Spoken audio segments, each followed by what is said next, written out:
穴開けて、ちょっとハサミでも切って、大きく開けすぎちゃうとまずいから結構難しい。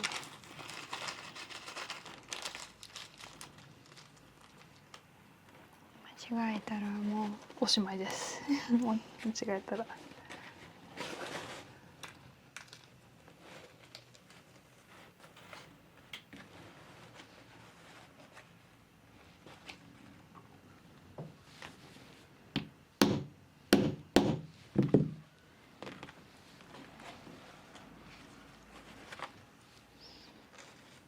この当て布はペンチでこう直接やっちゃうと、このメタルに傷がついちゃうから、こんな感じかな。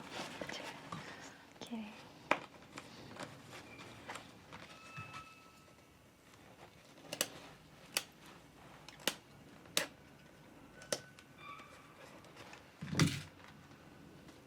両方もなんか色がね、合ってます。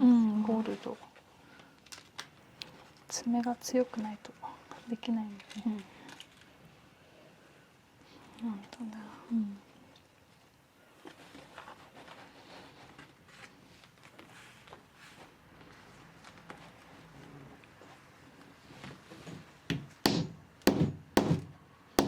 近所迷惑。ね。でも下がうちだから、大丈夫。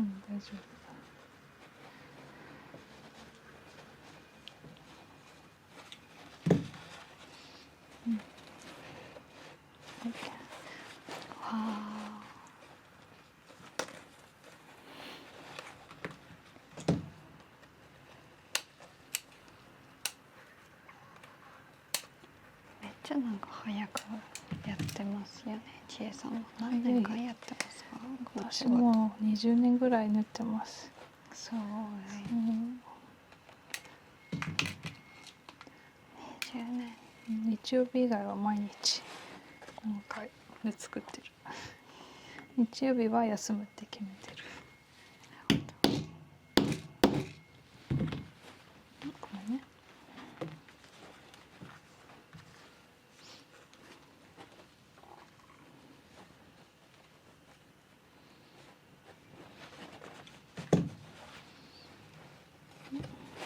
片方できました。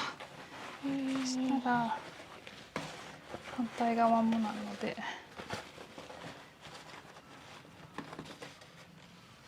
鉛筆かあの位置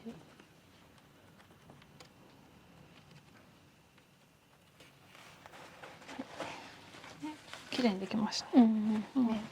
リボンを通す。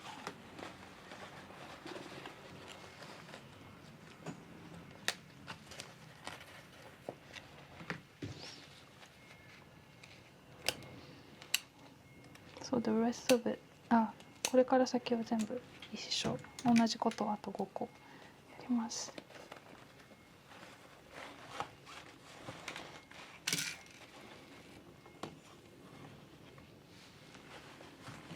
なんかお医者さんみたいでしょ。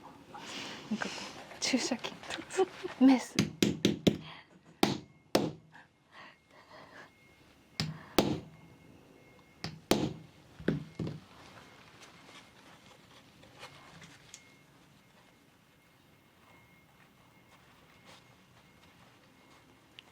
ドクター X。ドクター X、本当。見てる？見たことある。めっちゃなんか大好き。医療もの。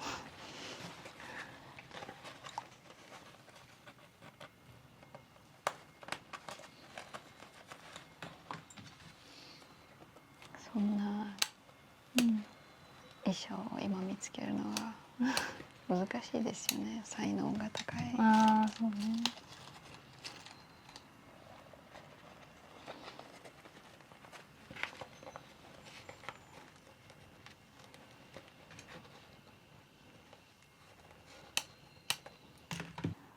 着物の生地やアップサイクルっていう発想に惹かれたきっかけは何ですか？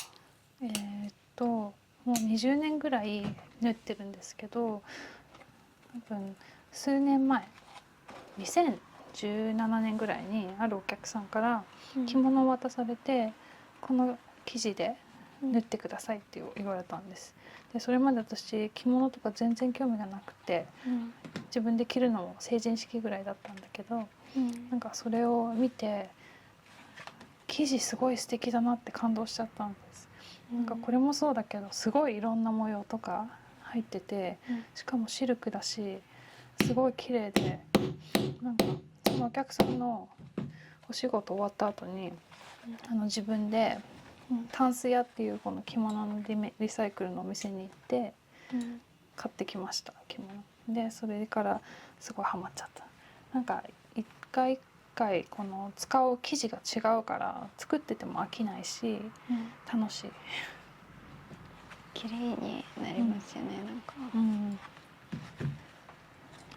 着物の神聖で手を加えるべきではないって考えている人がいますが、その考えについてどのように感じていますか？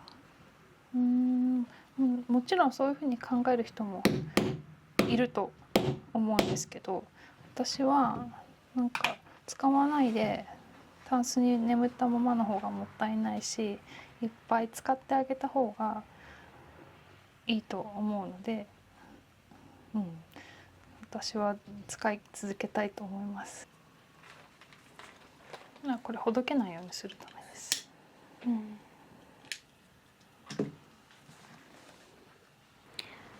伝統的な着物をほどいて新たな作品にすることに葛藤を感じることはありますか？全くないです。多分それは私自身は着物を着ないから、そういう意味での大切さの実感がないんだと思うんですけど、やっぱりさっきも言ったように使わない方がもったいないって思う方なんで、例えば洋服とかでも、この高い服を買っても一回も使わないと高いなって思うし、ごめんなさい、そうじゃなくて、安い服を買っても1回しか着なかったらもったいないと思います。でも高い服でも毎日使えば、そのなんか日で割れば結局は安くつくじゃないですか。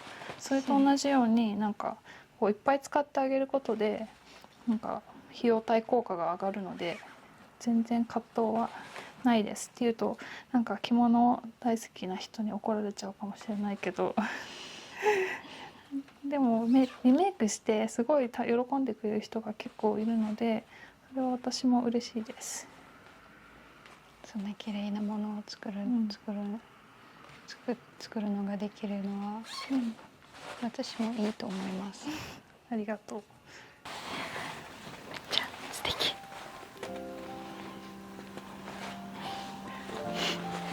嬉しい。よかった。ありがとうございます。